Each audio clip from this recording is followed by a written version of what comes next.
Hello, ladies and gentlemen. My name's Shane, and welcome back to another installment of The Horror Basement, where I review all your favorite horror movies. And before we get to the topic of today's video, just want to make a short announcement. As you can see, the big gray skull that's usually behind me, that I named Trevor, is on loan to the family upstairs, uh, namely myself and my wife. As decorations for Halloween. So until the spooky season is over, you'll just have that piece of notebook paper with the IOU on it. So today we are here to talk about two of Rob Zombie's films. Rob Zombie, of course, the lead singer of White Zombie and then his own band later. Uh, Transitioned in the early 2000s from just being a musician to being a film director, and his first movie that he made was House of a Thousand Corpses, which then led to the sequel 5 years later, The Devil's Rejects. And of course, premiering as we speak around the country is the third and presumably final installment in the Firefly film series, Three from Hell. So in anticipation of going to see that and reviewing it, I just wanted to do a quick mini review for you guys of the first two to kind of see how Rob Zombie's style has developed over time and if these movies would be of interest to you. So the first movie, House of a Thousand Corpses, follows our four protagonists, the guys' names Bill and Jerry, played by comedians that were famous at the time, Chris Hardwick and Rainn Wilson, and they and their girlfriends are led down a dead end, no pun intended, by Captain Spaulding, played by famous B-movie and character actor of much acclaim, Sid Haig. So Captain Spaulding is a clown that runs a gas station, convenience store, and freak show in the heartland of Texas, and he tells the teens or college students about the tree where the infamous local serial killer Dr. Satan was hanged, and they of course go on to search for it and fall into the clutches of the rest of the Firefly family. Now, this, as I said, was set in 1974, I believe. And one of the problems with this first movie is that the music isn't period correct. Rob Zombie, on top of being the writer of the screenplay and the director of the film, also co-scored it. And a lot of Rob Zombie's own music from the time makes its way into the film, and it's pretty anachronistic. So it kind of takes you out of thinking that the movie is set in the 70s because there's all this like alternative late 90s, early 2000s metal. But in short order, we meet the rest of the Firefly family, who is a family of sadistic, crazy murderers who live out in the boondocks and lure people into their murder house. There's Baby, played by Rob Zombie's wife, Sherry Moon Zombie. Mother Firefly, played by other famous horror icon Karen Black. And, of course, there is Otis Firefly, played by Bill Moseley, who actually played Chop Top Sawyer in the Texas Chainsaw Massacre Part 2, and then went on to play Drayton Sawyer in the first, I believe, Texas Chainsaw Massacre remake that they did. So, this movie as a whole is pretty much Rob Zombie's love letter to the 70s horror exploitation film. Like, you can tell that, and Rob Zombie's even stated this, that Texas Chainsaw Massacre and The Hills Have Eyes were two really big inspirations. to this, and this being his first feature-length film, it kind of wears its inspirations on its sleeve. You could almost consider this Rob Zombie's remake of Texas Chainsaw, just with different characters and a slightly different setup. And he would go on, of course, to remake another famous film franchise in Halloween 7 years later. Now, what this movie suffers from, there are a couple things that detract from the... Because overall, I enjoy the movie, and I would recommend it, but there are a couple glaring issues with it. One being that Sherry Moon Zombie isn't that great of an actress, but she's effective in the role, but the role pretty much boils down to just having a shrill laugh and being able to sneer and talk down to people in a condescending, high-pitched voice. So her performance is kind of jarring and not in the good, well-done horror way, just somewhat bad acting.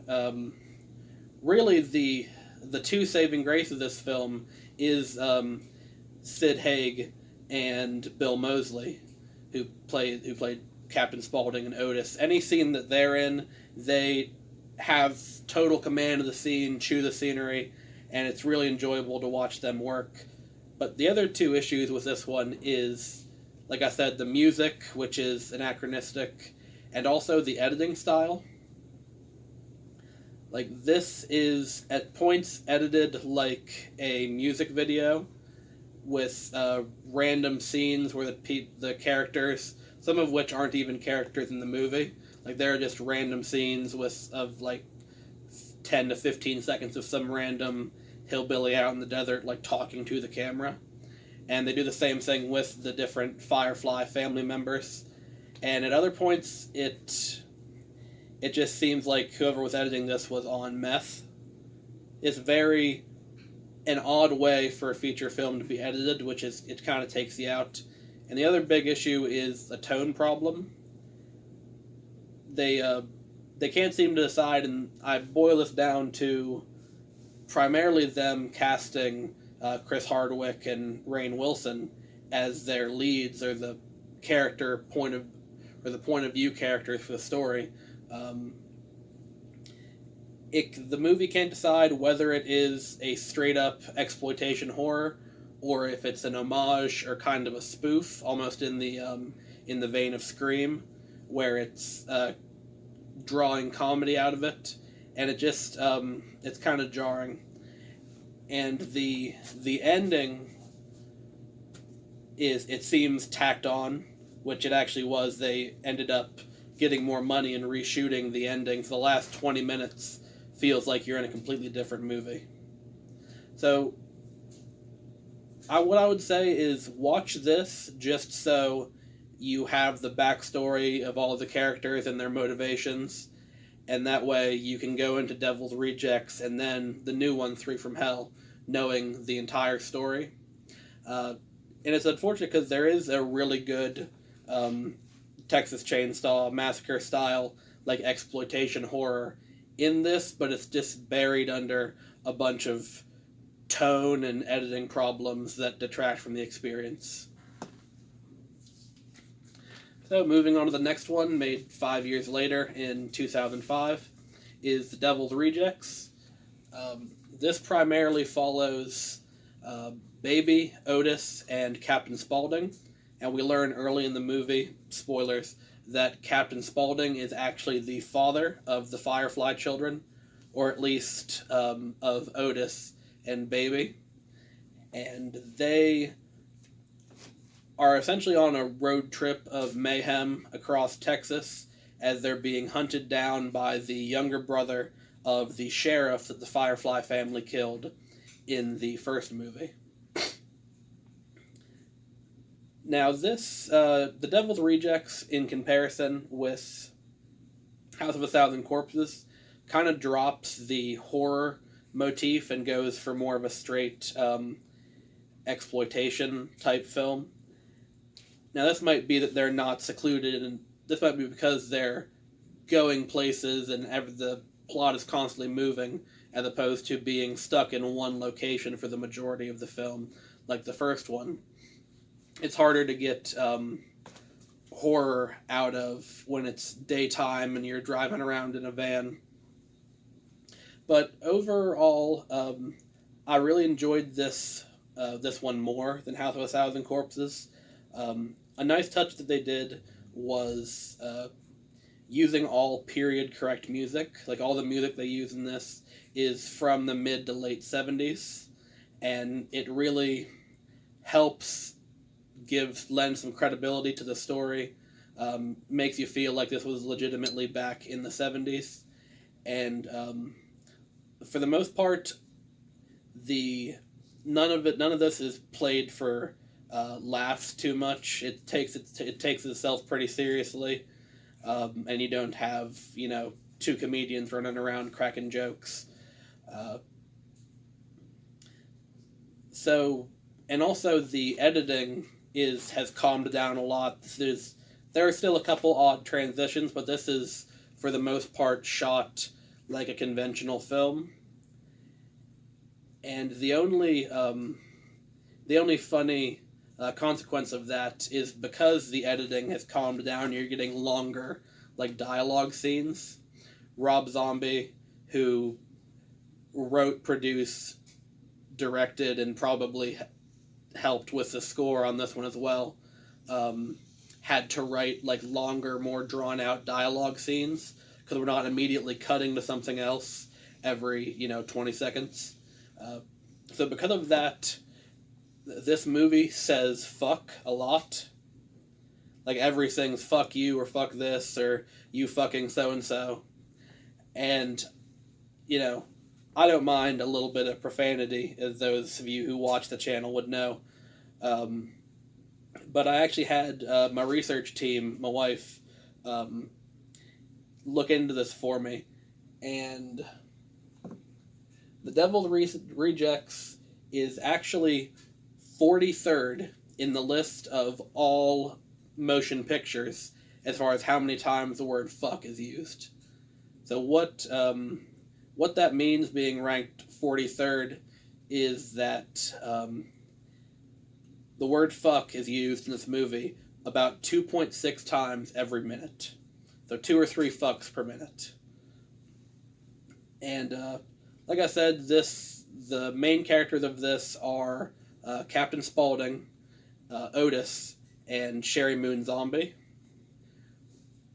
which is to the benefit of the film because it cuts out a lot of the secondary Firefly family characters and just focuses primarily on Sid Haig and Bill Moseley, who turn in even better performances than the previous movie, and I would highly recommend this one.